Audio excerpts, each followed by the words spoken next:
Application of Langmuir adsorption isotherm हम discuss कर रहे थे।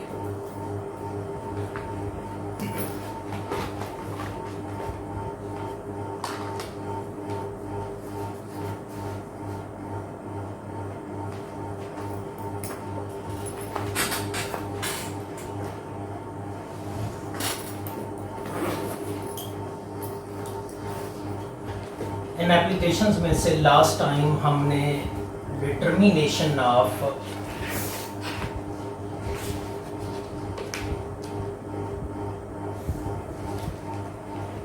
आइसोस्टेरिक एंथैल्पी ऑफ एडजॉर्प्शन डिस्कस किया था।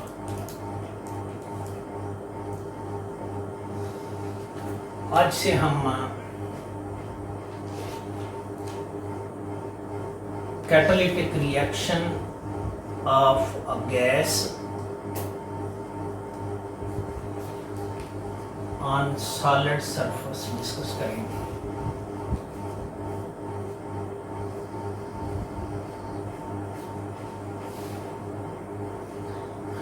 इसके लिए मैं इमेजिन करता हूँ कि मेरे पास ये एक रिएक्टर है या कंटेनर है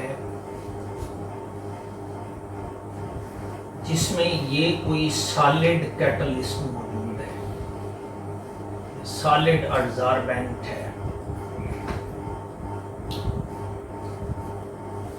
सॉलिड है और ये एक्ट कर रहा है एज एन एडजॉर्बेंट। ये इसकी डिफरेंट साइड्स हैं जिस पर आकर एडजॉर्बेट के मॉलिक्यूल अटैच होते हैं।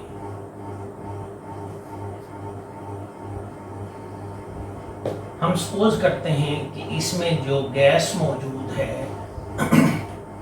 वो गैस ए है और ये आपका एडजॉर्बेट है। इस गैस का इस कंटेनर के अंदर हम सपोज करते हैं कि जो इनिशियल प्रेशर है वो PI है और जो कि टाइम के साथ चेंज होता है। ये वाला प्रेशर T0 पर है और TT पर जो प्रेशर है वो PA हो जाता है। हम ये इमेजिन करते हैं कि गैस के ये जो मॉलिक्यूल हैं ये इस सरफेस पर आकर अटैच होते हैं यानी एडजॉर्ब होते हैं और इस प्रोसेस को हमने एडजॉर्प्शन का नाम दिया था। जबकि ये मॉलिक्यूल सरफेस को छोड़ भी सकते हैं और दोबारा इस रीजन की तरफ जा सकते हैं जिसको हमने डीजॉर्प्शन का नाम दिया था। आपको याद होगा कि ये वाला जो रीजन है इसको मैंने बल्क रीजन का नाम दिया था, जबकि इस कैटलिस्ट की सरफेस के साथ वाला ये जो रीजन है इसको हमने सरफेस रीजन का नाम दिया था।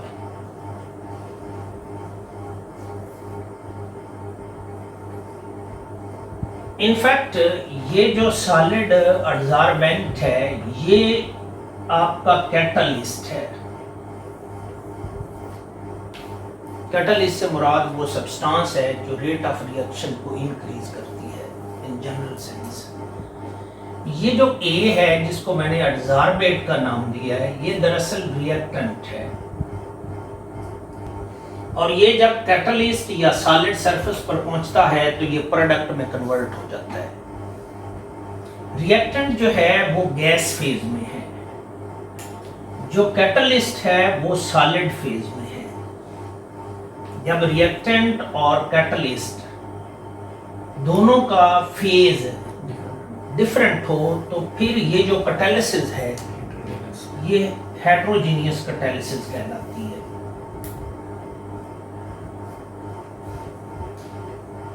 वो कैटालिटिक रिएक्शन जिसमें रिएक्टेंट और कैटलिस्ट डिफरेंट फेजेस में हो वो हेटेरोजेनियस कैटालिसिस कहलाती है। और अगर कैटलिस्ट और रिएक्टेंट दोनों का फेज सेम हो तो फिर ये होमोजीनियस कैटालिसिस कहलाती है। लेकिन हम जिस कैटालिसिस की बात कर रहे हैं वो दरअसल हेट्रोजीनियस कैटालिसिस है। ये जो हेट्रोजीनियस कैटालिसिस का प्रोसेस है, इसमें कौन से स्टेप्स इन्वॉल्व होते हैं, वो स्टेप्स मैं इधर लिखने लगा हूं। स्टेप्स क्या होंगे कि सबसे पहले जो रिएक्टेंट के मॉलिक्यूल हैं वो बल्क रीजन से मूव करके सरफेस रीजन की तरफ आएंगे। यानी जो फर्स्ट स्टेप इसमें इन्वॉल्व होगा वो दरअसल डिफिनियन ऑफ रिएक्टेंट मॉलिक्यूल होगा। डिफिनियन ऑफ रिएक्टेंट मॉलिक्यूल्स, यानी इसका जो फर्स्ट स्टेप है वो रिएक्टेंट मॉलिक्यूल का बल्क रीजन से मूव करके सरफेस रीजन की तरफ आना है। यानी diffusion of reactant molecule from bulk region to surface region. क्यों मूव करेंगे? इनफैक्ट ये होगा कि यहां पर जो रिएक्टेंट मॉलिक्यूल्स हैं वो कैटलिस्ट की सरफेस पर अटैच हो रहे हैं और अटैच होने के बाद वो प्रोडक्ट में कन्वर्ट हो रहे हैं। तो इट मींस कि इस रीजन के अंदर रिएक्टेंट की कंसंट्रेशन कम होगी, इस रीजन के अंदर रिएक्टेंट यानी ए की कंसंट्रेशन ज्यादा होगी। लिहाजा इस सरफेस रीजन और बल्क रीजन के दरमियान कंसंट्रेशन ग्रेडियंट होगा और mass transfer of material from one region to another region due to concentration gradient, इसको हम डिफिनियन का नाम देते हैं। इसलिए मैंने लिखा है diffusion of reactant molecule from bulk region to surface region. सबसे पहला स्टेप ये इन्वॉल्व होगा। जो दूसरा स्टेप होगा वो एडजॉर्प्शन होगी। किसकी? रिएक्टेंट मॉलिक्यूल यानी ए की। Adsorption of reactant molecule on solid surface या catalyst surface, on sides of catalyst. Diffusion के बाद दूसरा स्टेप एडजॉर्प्शन है। रिएक्टेंट मॉलिक्यूल एक्टिव साइट्स के ऊपर एडजॉर्ब होंगे। कैटलिस्ट उन एडजॉर्ब मॉलिक्यूल को प्रोडक्ट में कन्वर्ट करेगा, यानी प्रोडक्ट फॉर्मेशन होगी। प्रोडक्ट फॉर्मेशन कहां पर होगी? कैटलिस्ट की सरफेस पर।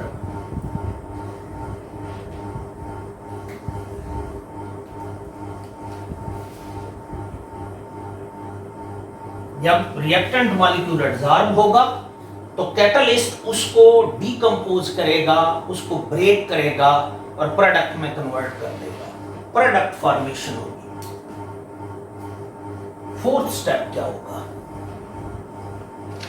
ये गैस ए रिएक्टेंट है, वो इधर जा डिफ्यूज हुआ, इधर जाकर कैटलिस्ट की सरफेस पर अटैच हुआ, प्रोडक्ट में कन्वर्ट हुआ। प्रोडक्ट में कन्वर्ट होने के बाद वो सरफेस को छोड़ेगा, प्रोडक्ट सरफेस को छोड़ेगा, यानी डिसॉर्प्शन ऑफ द प्रोडक्ट होगी। Desorption of the product. Product को कैटलिस्ट की सरफेस पर एडजॉर्ब नहीं होना चाहिए। अगर वो एडजॉर्ब हो जाएगा तो वो सरफेस को कवर कर लेगा और फर्दर सरफेस रिएक्टेंट की एडजॉर्प्शन के लिए अवेलेबल नहीं रहेगी। इसलिए कैटालिटिक रिएक्शन में जो आपकी प्रोडक्ट है उसकी एफिनिटी कैटलिस्ट की सरफेस के साथ कम होनी चाहिए ताकि वो सरफेस को छोड़ दे और फर्दर सरफेस अवेलेबल हो for adsorption of reactant molecule. तो ए यहां पर प्रोडक्ट में कन्वर्ट होगा और प्रोडक्ट सरफेस को छोड़ देगा, डिसॉर्ब होगा। डिसॉर्ब होने के बाद वो किधर को जाएगा? फिर वो डिफ्यूज करेगा। किस तरफ से? किस तरफ को? Diffusion of product molecule. कहां से कहां को होगा? From surface region to bulk region. क्यों? उधर उसकी मकदार कम हो जाएगी। एग्जैक्टली वो यहां बनाए तो प्रोडक्ट की कंसंट्रेशन इधर ज्यादा होगी, इधर प्रोडक्ट की कंसंट्रेशन कम होगी, और कंसंट्रेशन ग्रेडियंट होगा between surface region to bulk region. और उस कंसंट्रेशन ग्रेडियंट की वजह से ये जो आपकी प्रोडक्ट यहाँ पर बनी है वो सरफेस रीजन से बल्क रीजन की तरफ डिफ्यूज करेगी। ये वो स्टेप्स हैं जो हेटेरोजीनियस कैटालिसिस के अंदर इन्वॉल्व होते हैं। इन स्टेप्स की रोशनी में अगर मैं स्कीमेटिक इलस्ट्रेशन देता हूं, यानी स्कीमेटिकली इस सारे प्रोसेस को अगर मैं एक्सप्रेस करूं इन term of general chemical equation, तो फिर ये क्या बनेगी वो मैं लिखने लगा। मैंने ये इमेजिन किया था कि मैंने ये सपोज किया था कि ए रिएक्टेंट है, वो डिफ्यूज करके कैटलिस्ट की सरफेस पर आता है, आकर अटैच होता है और प्रोडक्ट में कन्वर्ट हो जाता है। प्रोडक्ट जो है वो फिर कैटलिस्ट की सरफेस को छोड़ता है, यानी उसकी डिसॉर्प्शन होती है और वो सरफेस रीजन से बल्क रीजन की तरफ जाता है। तो इसकी स्कीम क्या बनेगी?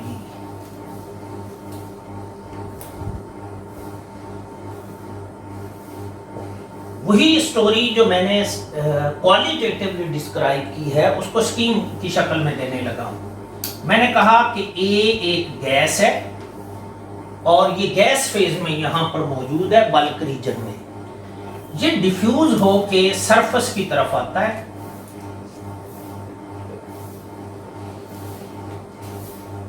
और ए अडजार फॉर्म में बनाता है। इसके अंदर वो सारे स्टेप्स इन्वॉल्व हैं, इसमें डिफ्यूजन भी है और इसमें एब्जॉर्प्शन भी है। ए पहले डिफ्यूज हुआ है, फिर कैटलिस्ट की सरफेस पर एब्जॉर्ब हुआ है, जबकि ये पॉसिबिलिटी है कि ये कैटलिस्ट की सरफेस को छोड़ दे और ये प्रोसेस रिवर्सिबल हो सकता है। फिर ये जो ए कैटलिस्ट की सरफेस पर एब्जॉर्ब हुआ है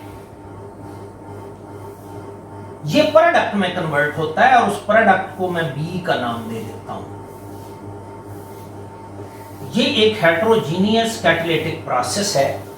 इसके लिए जो रेट कांस्टेंट है उसको मैं के आर का नाम दे रहा हूं।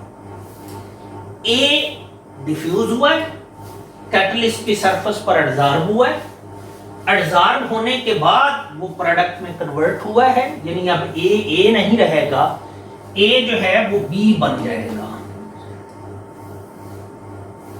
कैटलिस्ट की सरफेस पर वो बी में कन्वर्ट हुआ है और फिर ये जो बी है ये इनिशियली तो एब्जॉर्ब फॉर्म में था, ये कैटलिस्ट की सरफेस को छोड़ देगा और ये बी गैस फेज में चला जाएगा।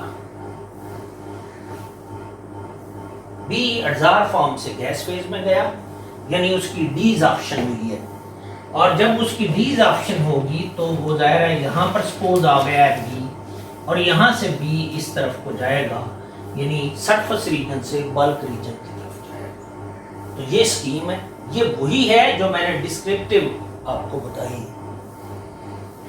हम दरअसल इस प्रोसेस की काइनेटिक्स में दिलचस्पी रखते हैं।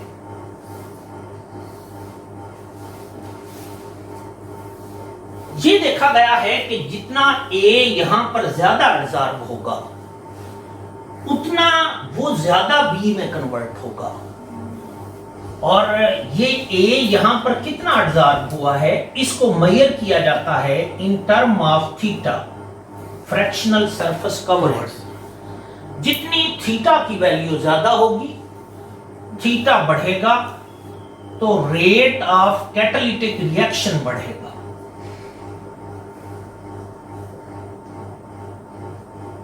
जितना थीटा ज्यादा होगा उतना ए इट मींस कैटलिस्ट की सरफेस पर ज्यादा एब्जॉर्ब हुआ है और जितना वो ज्यादा एब्जॉर्ब होगा उतना ही वो ज्यादा बी में कन्वर्ट होगा और उतना ही रेट ऑफ रिएक्शन ज्यादा होगा।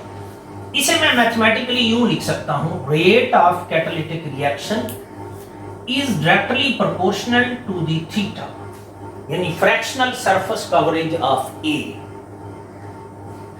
So rate of catalytic reaction will be equal to a rate constant, जिसको मैं KR का नाम दे रहा हूं, into theta, according to Langmuir adsorption isotherm for non-dissociative adsorption, theta is equal to BPA over 1 plus BPA. ये तो आप जानते हैं ना, ये adsorption of a gas on solid surface है, और थीटा की ये वाली वैल्यू अगर मैं यहां पर पुट कर देता हूं तो फिर rate of reaction will be equal to KR into BPA over 1 plus BPA। आपने नोट किया कि मैं दरअसल लैंगमियर एडसॉर्प्शन आइसोथर्म को अप्लाई कर रहा हूं कैटालिसिस में, इसलिए मैंने कहा है कि जो catalytic reaction of a gas on solid surface है वो दरअसल लैंगमियर एडसॉर्प्शन आइसोथर्म की एक एप्लीकेशन है, क्योंकि मैंने उसको अप्लाई किया है यहां पर। रेट ऑफ रिएक्शन को लिखने के डिफरेंट वेज हो सकते हैं। Rate can be written in term of rate of consumption of reactant और in term of rate of formation of product. मैं रेट ऑफ रिएक्शन अगर लिखता हूं in term of rate of consumption of reactant, reactant कौन सा है? A, तो with the passage of time इस कंटेनर के अंदर A का जो पार्शियल प्रेशर है वो with the passage of time कम होता चला जाएगा, क्योंकि A कंज्यूम हो रहा है। तो rate can be written in term of rate of consumption of A with respect to T is equal to KR BPA over 1 plus BPA। Minus क्यों है? सर कम हो रहा है क्योंकि गैस A का pressure with the passage of time कम हो रहा है, क्योंकि वो रिएक्टेंट है और कंज्यूम हो रहा है। यानी मैंने एक्सप्रेशन ये लिखा है माइनस DPA ओवर DT। क्योंकि गैस फेज रिएक्शन है इसलिए मैं pressure of gas A with respect to T ले रहा हूं। अगर सॉल्यूशन फेज रिएक्शन होता तो फिर मैं minus molar concentration of A with respect to T लेता। क्योंकि गैस फेज रिएक्शन है इसलिए कंसंट्रेशन की बजाय प्रेशर यूज कर रहा हूं। Is equal to KR BPA over 1 plus BPA। ये एक्सप्रेशन है, ये रेट लॉ एक्सप्रेशन है for catalytic reaction of a gas on solid surface, जिसमें minus DPA over DT rate of reaction है in term of rate of consumption of reactant. KR heterogeneous rate constant है, जबकि B जो है वो adsorption coefficient है और इसकी यूनिट पर पास्कल है, और PA pressure of gas A है एट एनी टाइम T। इस मैथमेटिकल रिलेशन में दो चीजें वेरिएबल हैं, एक प्रेशर वेरिएबल है और दूसरा टाइम वेरिएबल है। क्यों कि A जो है वो इधर से मूव करके यहां पर आ रहा है, एडसॉर्ब हो रहा है और प्रोडक्ट में कन्वर्ट हो रहा है। तो with the passage of time जो प्रेशर ऑफ गैस A है एट एनी टाइम T वो वेरिएबल होगा और टाइम डिपेंडेंट वेरिएबल होगा। इट मींस कि T भी वेरिएबल है और PA भी वेरिएबल है। T इंडिपेंडेंट वेरिएबल है जबकि PA डिपेंडेंट वेरिएबल है। इसके दो पॉसिबल केसेस हो सकते हैं, मैं पहले उन केसेस को डिस्क्राइब करता हूं। यानी एक पॉसिबल केस ये हो सकता है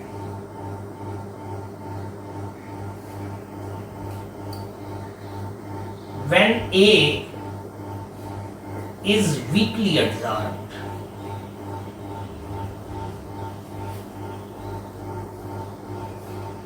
what does this mean? A बहुत कम मिकदार में एडसॉर्ब कि A की इस कैटलिस्ट की सरफेस पर एडसॉर्ब होने की एबिलिटी कम हो, एक केस ही हो सकता है। एक दूसरा केस ही हो सकता है कि A की जो अफिनिटी है कैटलिस्ट की सरफेस पर अटैच होने की वो ज्यादा हो, यानी when A is strongly adsorbed. मैं एक दफा यही कोर्स पढ़ा रहा था कि एक बच्ची कहती है कि सर ये when gas A is weakly adsorbed, इसका ये मतलब है कि एक वीक में गैस का एक मॉलिक्यूल सरफेस पर एडजॉर्ब होगा। इसका ये मतलब नहीं है। मतलब ये है कि ए की कैटलिस्ट की सरफेस पर एडजॉर्ब होने की एबिलिटी कम हो, एक पॉसिबिलिटी ये है। दूसरी पॉसिबिलिटी है कि गैस ए की कैटलिस्ट की सरफेस पर एडजॉर्ब होने की एबिलिटी ज्यादा हो। ए अगर वीकली एडजॉर्ब्ड है, वीकली एडजॉर्ब्ड होने का ये मतलब है कि इसकी B की जो वैल्यू है, B वो लो है। मैंने आपको बताया था कि B इस चीज की मेजरमेंट है कि एडजॉर्बेट कितना एडजॉर्बेंट की सरफेस पर अटैच हो सकता है। ये अगर कम होगा तो A की कैटलिस्ट की सरफेस पर एडजॉर्ब होने की एबिलिटी कम होगी, और स्ट्रांगली एडजॉर्ब होने का ये मतलब है कि B is high। आज हम सिर्फ ये वाला केस डिस्कस करते हैं। When gas A is weakly adsorbed, आप जरा इस मैथमेटिकल एक्सप्रेशन को देखें। अगर गैस A वीकली एडजॉर्ब्ड है, यानी फर्स्ट वाला केस में बता रहा हूं, तो फिर 1 प्लस BPA की वैल्यू क्या होगी? B is very very small, then B into PA will be very small, 1 और ये इतनी स्मॉल होगी कि इस 1 के मुकाबले में निग्लिजिबल होगी, तो इसका आंसर 1 आएगा। अगर इसका आंसर 1 है तो फिर ये कंडीशन अगर आप यहां पर अप्लाई करते हैं तो फिर ये वाला रिलेशन क्या बनेगा? Minus dPA over dt is equal to KR BPA over 1। यही होगा ना? Yes, इस मैथमेटिकल एक्सप्रेशन को आप देखिए। ये variable separable first order differential equation है। इसमें PA और T वेरिएबल है। वेरिएबल सेपरेट करें और इसको इंटीग्रेट कर दें। वेरिएबल सेपरेट करने लगा, minus dPA over PA is equal to KR into B into DT। Variable थे PA और T, उनको मैंने सेपरेट कर दिया है। इसका भी इंटीग्रल ले लें और इसका भी इंटीग्रल ले लें। आप ये बात जानते हैं कि अगर इंटीग्रल ऑफ dx हो तो ये x plus constant of integration होता है। आप ये भी जानते हैं कि अगर इंटीग्रल ऑफ 1 ओवर x हो तो इसका integral natural log of x plus constant of integration c होता है। इसको तो इसी रूल के तहत इंटीग्रेट किया जा सकता है कि t आएगा प्लस कांस्टेंट ऑफ इंटीग्रेशन आएगा। ये वाला जो रूल है ये यहां पर अप्लाई किया जा सकता है। रूल ये है कि अगर नीचे वाले फंक्शन का डेरिवेटिव उसके ऊपर मौजूद हो तो इसको इंटीग्रेट करते वक्त डिनोमिनेटर का नेचुरल लॉग लिखते हैं प्लस कांस्टेंट ऑफ इंटीग्रेशन लिखते हैं। इस मैथमेटिकल एक्सप्रेशन में PA यानी ये 1 ओवर PA है, बल्कि यूं लिख लें 1 over PA into dPA is equal to KRB into DT है। PA का derivative with respect to PA 1 होगा, वो इसके ऊपर मौजूद है, तो इसको इंटीग्रेट करते वक्त डिनोमिनेटर का नेचुरल लॉग लिखते हैं प्लस कांस्टेंट ऑफ इंटीग्रेशन लिखते हैं। मैंने आपको बताया था कि अगर डिफरेंशियल इक्वेशन को सॉल्व कर रहे हों तो हम अल्टीमेटली कांस्टेंट ऑफ इंटीग्रेशन एक साइड पर लिख देते हैं, तो ये जो एक्सप्रेशन बनेगा वो होगा minus natural log of P A is equal to K R B into T plus constant of integration C. आप जानते हैं कि कांस्टेंट ऑफ इंटीग्रेशन की वैल्यू इनिशियल कंडीशन यूज करके निकाली जा सकती है। इनिशियल कंडीशंस क्या थी? मैंने आपको बताया कि ए आपका रिएक्टेंट है और ये प्रोडक्ट बी में जा रहा है। जब T 0 था तो A का इनिशियल प्रेशर, B का इनिशियल प्रेशर 0 था। आफ्टर टाइम T इसका जो प्रेशर है वो PI से चेंज होकर PA हो गया, क्योंकि कुछ जो A है वो B में कन्वर्ट हो गया था। इट मींस कि जब T 0 था तब PA जो है वो PI के इक्वल था। ये इनिशियल कंडीशन है, वो यहां पर अप्लाई कर देते हैं। When T was 0, then PA was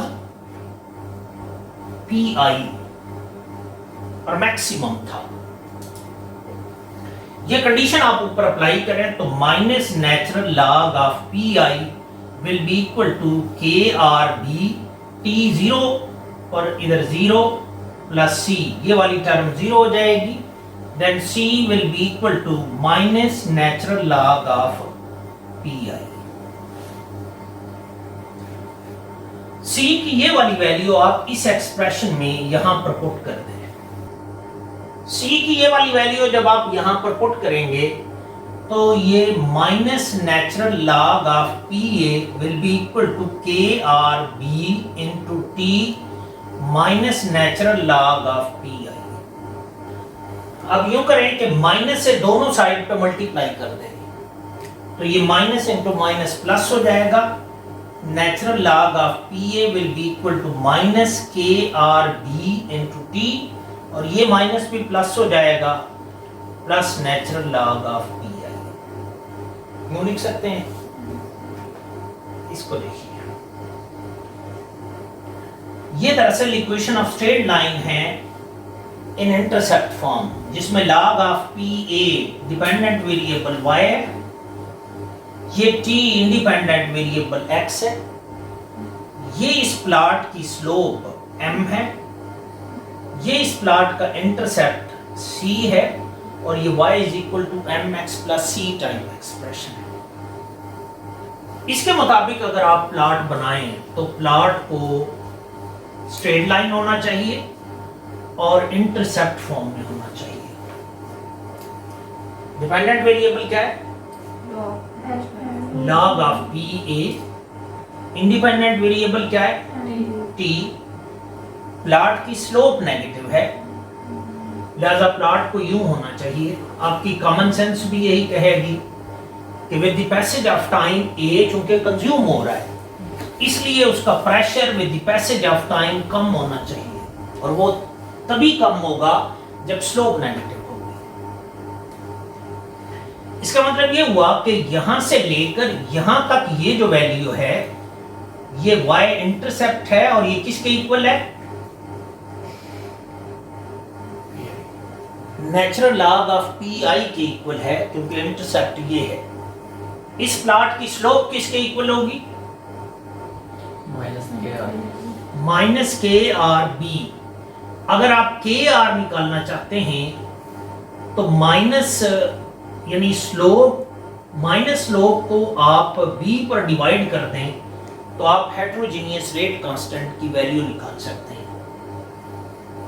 इस मेथड से KR निकालने के लिए आपको एडजॉर्प्शन कोफिशिएंट का आइडिया होना चाहिए, वैल्यू आपको पता होनी चाहिए और डिफरेंट टाइम इंटरवल पर इस कंटेनर के अंदर जो गैस का प्रेशर है वो आपने मेजर किया हो तो फिर आप उसका लॉग लें, उसको T के अगेंस्ट प्लॉट करें, उस प्लॉट की स्लोप निकालें, उसको माइनस से मल्टीप्लाई करें और एडजॉर्प्शन कोफिशिएंट की वैल्यू पर डिवाइड करें। जो आंसर आएगा वो कैटालिटिक रेट कांस्टेंट की वैल्यू होगी या हेटेरोजेनियस रेट कांस्टेंट की वैल्यू होगी। इस मेथड से KR निकालने के लिए आपको रिएक्टेंट के इनिशियल प्रेशर की जरूरत नहीं पड़ी। अलबत्ता इस ग्राफ का एक एडिशनल एडवांटेज ये है कि इसके इंटरसेप्ट से आप इनिशियल प्रेशर प्रिडिक्ट कर सकते हैं कि जब ये कैटालिटिक रिएक्शन स्टार्ट हुआ था तब गैस का इनिशियल प्रेशर कितना था। कैसे निकाल सकते हैं? आप जानते हैं कि इसका जो इंटरसेप्ट है वो नेचुरल लॉग ऑफ पी आई के इक्वल है। दोनों तरफ एंटी लॉग लें तो पी आई की जो वैल्यू आएगी वो e रेज टू पावर आई से इंटरसेप्ट होगा। यानी इसके इंटरसेप्ट से आप इनिशियल प्रेशर निकाल सकते हैं और इसकी स्लोप से आप हेटेरोजीनियस रेट कांस्टेंट की वैल्यू निकाल सकते हैं। मैं दरअसल इस मैथमेटिकल रिलेशन को रीअरेंज करना चाहता हूं in the form of equation of straight line passing through the origin. ऐसा करने के लिए मैं इसको रीअरेंज करता हूं। माइनस से दोनों साइड पे मल्टीप्लाई कर दें, माइनस से दोनों साइड पे मल्टीप्लाई करें तो minus natural log of P A will be equal to kr b into t minus natural log of pi। मैंने जस्ट ये किया है कि मैंने माइनस से दोनों साइडों पर मल्टीप्लाई कर दिया है। अब minus natural log of P आई को आप अगर इस साइड पर ले जाते हैं तो ये प्लस हो जाएगा। Natural log of P I minus natural log of P A will be equal to K R B into T.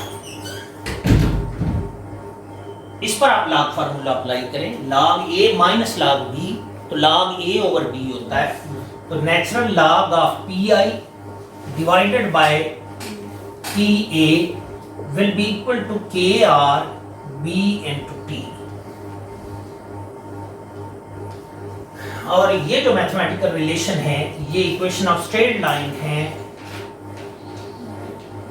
Passing through the origin, जिसमें ये as a whole dependent variable y है, ये independent variable x है, ये इस plot की slope m है और ये y is equal to mx type expression है।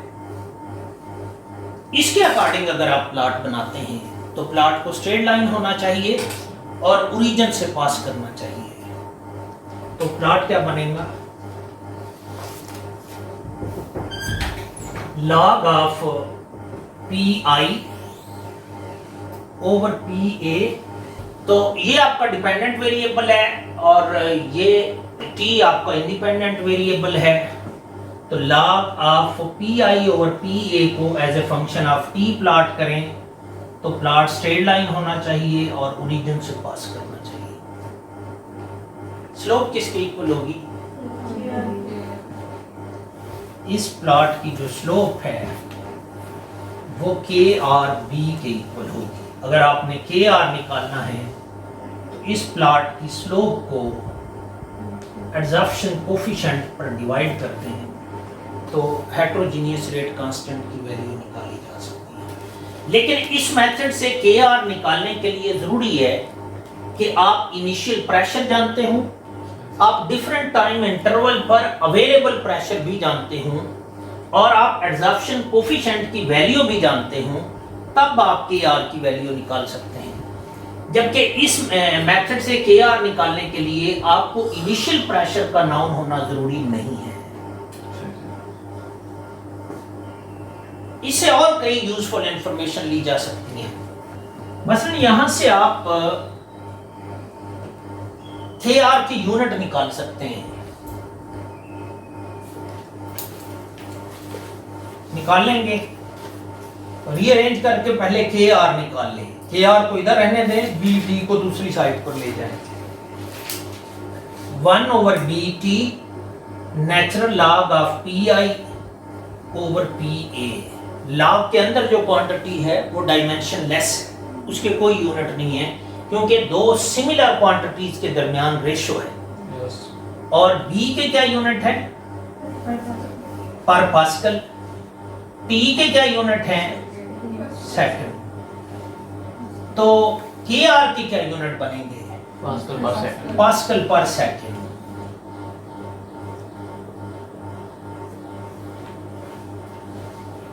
इस मैथमेटिकल रिलेशन को यूज किया जा सकता है for determination of half life period.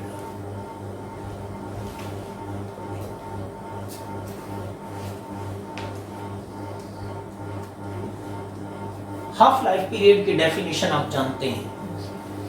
इससे मुराद ये है कि जब 50% रिएक्टेंट प्रोडक्ट में कन्वर्ट हो जाते हैं, इससे मुराद वो टाइम है जब गैस ए का प्रेशर इस कंटेनर में उसके इनिशियल प्रेशर के हाफ के इक्वल हो जाता है। इसी डेफिनेशन को मैं यूज करने लगा हूं कि हाफ लाइफ पीरियड से क्या मुराद है कि जब गैस ए का अवेलेबल प्रेशर उसके इनिशियल प्रेशर का हाफ रह जाए, इट मींस कि 50% रिएक्शन हो चुका है, तब तक रिएक्शन जो टाइम लेगा वो उसका हाफ लाइफ पीरियड कहलाएगा। ये कंडीशन मैं यहां पर अप्लाई करने लगा हूं। जहां पी ए है वहां पी आई हाफ लिख दें, जहां टी है वहां टी हाफ लिख दें। तो ये कंडीशन यहां पर अप्लाई करें। Natural log of P I over P I divided by 2 is equal to K R B into half life period.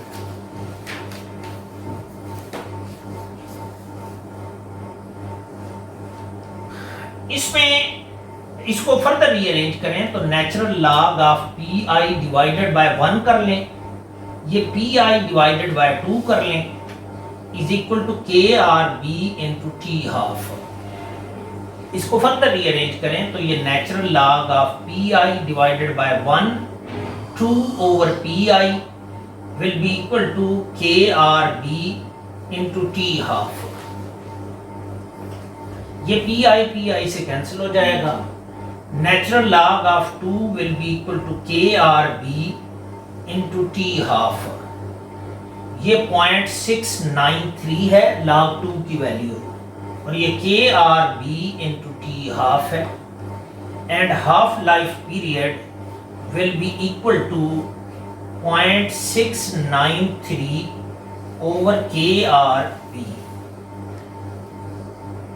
यानी half life period for catalytic reaction of a gas A is independent of initial pressure of gas A, and half life period is inversely proportional to the heterogeneous rate constant।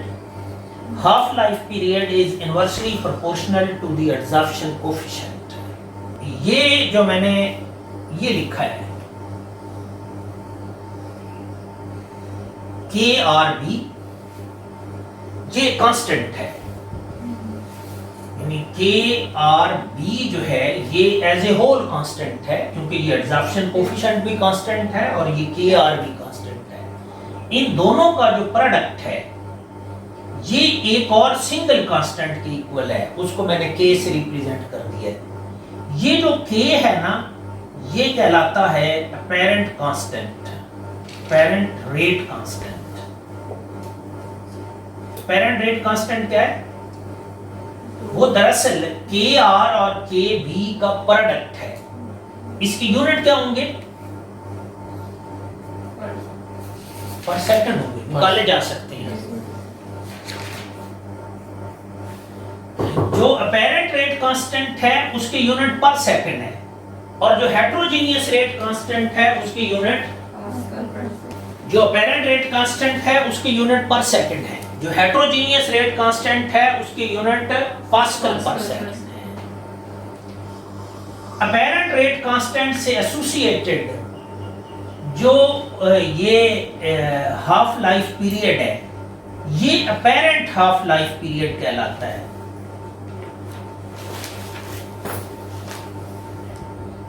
और इससे associated जो energy है, energy of activation, वो apparent activation energy कहलाती है, apparent energy of activation कहलाती है।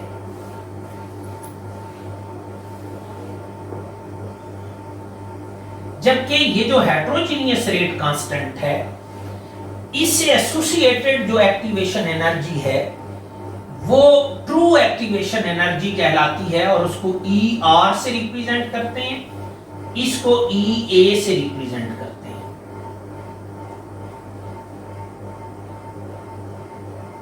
इसके प्रोडक्ट से एसोसिएटेड, यानी ये जो प्रोडक्ट है ये अपैरेंट रेट कांस्टेंट कहलाएगा, और इससे एसोसिएटेड जो एनर्जी होगी, एनर्जी ऑफ एक्टिवेशन, वो अपेरेंट एनर्जी ऑफ एक्टिवेशन कहलाएगी, जबकि इस KR से एसोसिएटेड जो एक्टिवेशन एनर्जी होगी वो हेट्रोजीनियस एनर्जी ऑफ एक्टिवेशन कहलाएगी, या उसको आप इसको अपेरेंट एक्टिवेशन एनर्जी कहते हैं, तो इसको ट्रू एक्टिवेशन एनर्जी कहते हैं। मैं दरअसल इस अपेरेंट एक्टिवेशन एनर्जी और इस ट्रू एक्टिवेशन एनर्जी के दरमियान कैटालिटिक रिएक्शन के लिए रिलेशन डेवलप करना चाहता हूं। यही हमारा लास्ट टास्क है।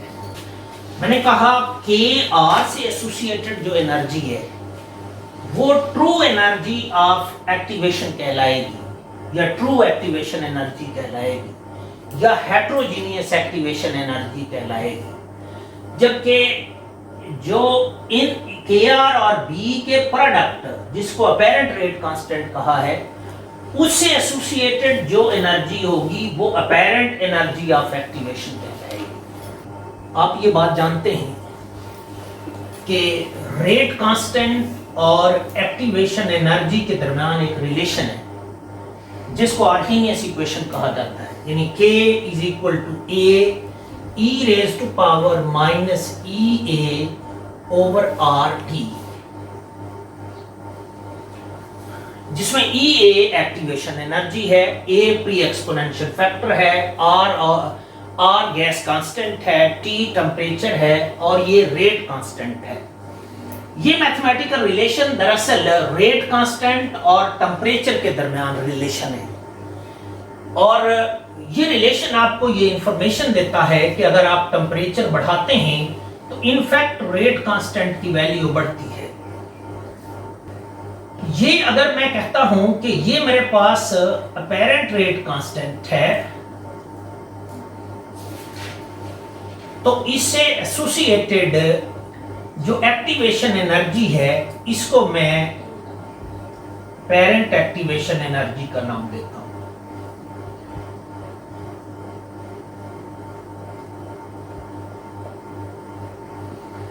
लेकिन अगर मैं कहता हूं कि मेरे पास ये KR है, तो फिर ऐसे ही इधर एक प्री एक्सपोनेंशियल फैक्टर AR होगा, फिर ये e raise to power minus ER होगा ओवर RT होगा। अगर मैं इसको ट्रू रेट कांस्टेंट का नाम देता हूं, तो फिर ये जो एनर्जी है ये ट्रू एक्टिवेशन एनर्जी कहलाएगी, या ट्रू एनर्जी ऑफ एक्टिवेशन कहलाएगी। मैंने कहा कि मैं दरअसल इस ER और EA के दरमियान रिलेशन डेवलप करना चाहता हूं।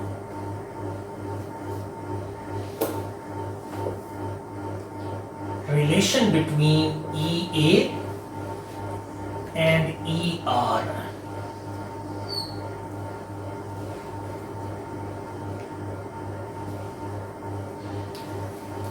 मैंने कहा कि ये जो K अपेरेंट है ये KRB के इक्वल है। मैंने इसको डिफाइन किया है कि ये इसके इक्वल है। इसकी दोनों साइड्स पे अगर मैं लॉग ले लेता हूं तो log of K will be equal to log of KR into B होगा। इसको यूं भी लिखा जा सकता है, log of K will be equal to log of KR plus log of B। लिख सकते हैं ना? Yes, sir. आप दो चीजें जानते हैं। मैंने कहा कि KR जो है वो AR into E raise to power minus ER over RT के इक्वल है। तो मैंने कहा कि ये जो K है ये इसके इक्वल है, और जो KR है वो इसके इक्वल है, और ये B किसके इक्वल है ये भी आपको याद होगा। मैंने लिखा था B1 over B2 E raise to power minus delta G for adsorption over RT, यही लिखा था ना। मैं b की वैल्यू भी जानता हूं, kr की वैल्यू भी जानता हूं और k की वैल्यूज भी आर्हेनियस इक्वेशन की टर्म में जानता हूं। ये सारी वैल्यूज मैं यहां पर पुट करने लगा हूं। log ऑफ k की बजाय मैं क्या लिखूंगा, a e raised to power minus ea over rt is equal to log of AR e raised to power minus ER over RT plus log of B1 over B2 into e raised to power minus enthalpy for adsorption over RT। इसको यूं लिख सकते हैं ना, natural log of A minus E A over R 1 over T लिख सकते हैं। मैंने डायरेक्ट लिख दिया है कि ये लॉग ए ऐसे रहेगा, फिर इसका लॉग आएगा, लॉग फार्मूले के मुताबिक ये जो पावर है वो उसका कोफिशिएंट बनेगी और लॉग ई 1 होगा। ठीक है, is equal to log of A R minus E R over R 1 over T लिख दूं, plus log of B1 over B2 रहेगा और इसको minus enthalpy for adsorption over R 1 over T लिख लें। डायरेक्ट लिख सकते हैं ना, इसकी दोनों साइड से इसको 1 ओवर T के लिहाज से डिफरेंशिएट कर दें, यानी D over D of 1 over T 1 over T के लिहाज से डिफरेंशिएट करें।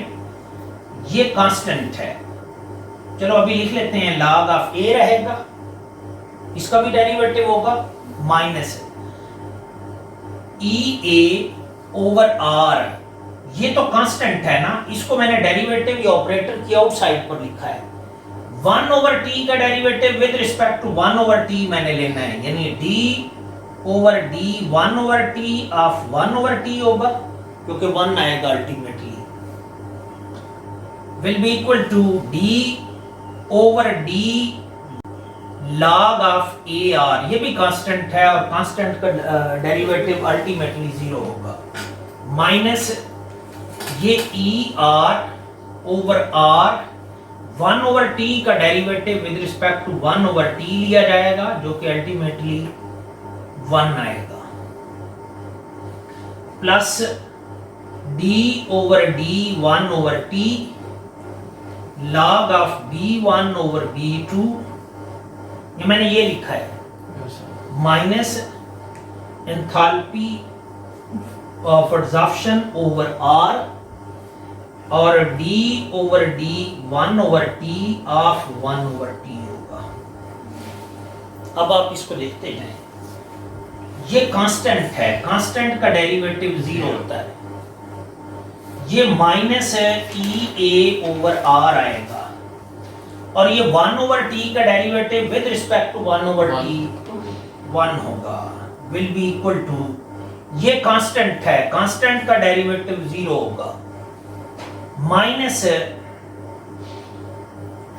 ER ओवर R आएगा, 1 ओवर T का derivative with respect to 1 over T 1 होगा, प्लस ये एक कांस्टेंट है, कांस्टेंट का डेरिवेटिव 0 होगा, ये माइनस एंथैल्पी फॉर एडसॉर्प्शन होगा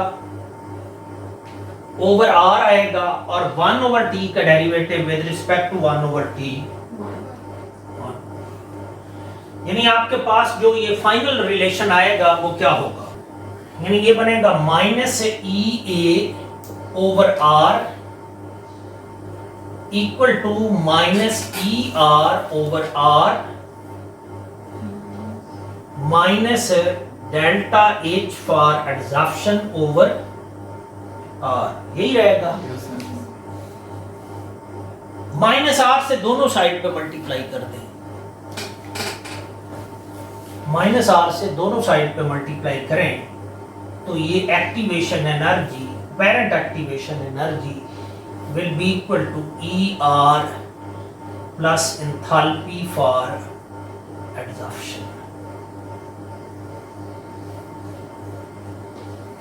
यानी जो apparent activation energy है और जो true activation energy है वो एक दूसरे से different हैं और उनका जो डिफरेंस है वो एंथैल्पी ऑफ एडसॉर्प्शन के इक्वल है। इस सारी स्टोरी को अगर हम एनर्जी प्रोफाइल की शक्ल में ड्रा करें तो हम कहेंगे कि इस साइड पर रिएक्शन कोऑर्डिनेट है। अब मैं रिएक्शन कोऑर्डिनेट लिख रहा हूं क्योंकि अब रिएक्शन हो रहा है। तब मैंने प्रोसेस कोऑर्डिनेट लिखा था या एडसॉर्प्शन कोऑर्डिनेट लिखा था। और इधर हम लेते हैं एनर्जी।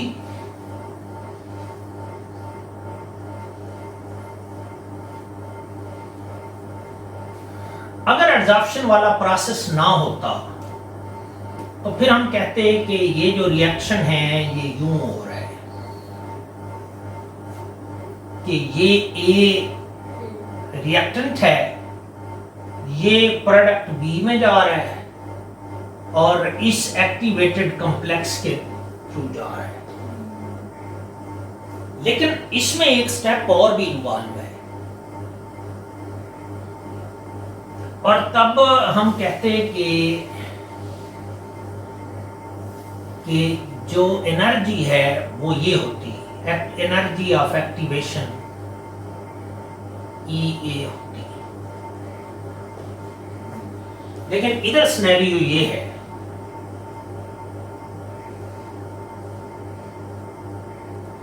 कि ये A इधर गैस फेज में था, वो गैस फेज से एडसॉर्ब फॉर्म में आया, फिर वो प्रोडक्ट में कन्वर्ट हुआ है।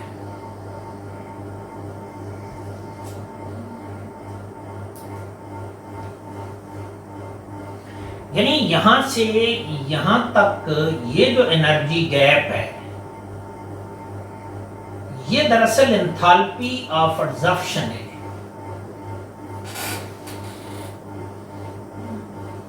और ये यहां से लेकर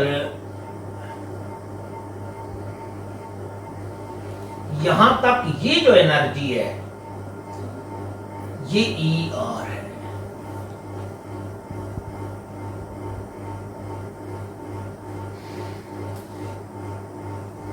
ये उल्टी नहीं होगी। मतलब है कि जहां पर एब्जॉर्प्शन होगी वहां पर ER आएगा। हाँ सर ये सर इक्वेशन क्या बताओ तो ये इधर नहीं है ना? बिल्कुल, ये जो वैल्यू है ना ये इनफैक्ट नेगेटिव है और ये जो मैंने प्रोसेस दिखाया है ना ये एक्सोथर्मिक प्रोसेस है। कौन सा प्रोसेस है? एडसॉर्प्शन जो है यानी adsorption is exothermic process.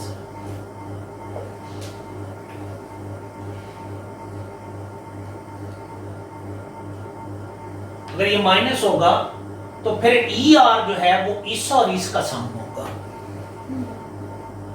Yes, sir.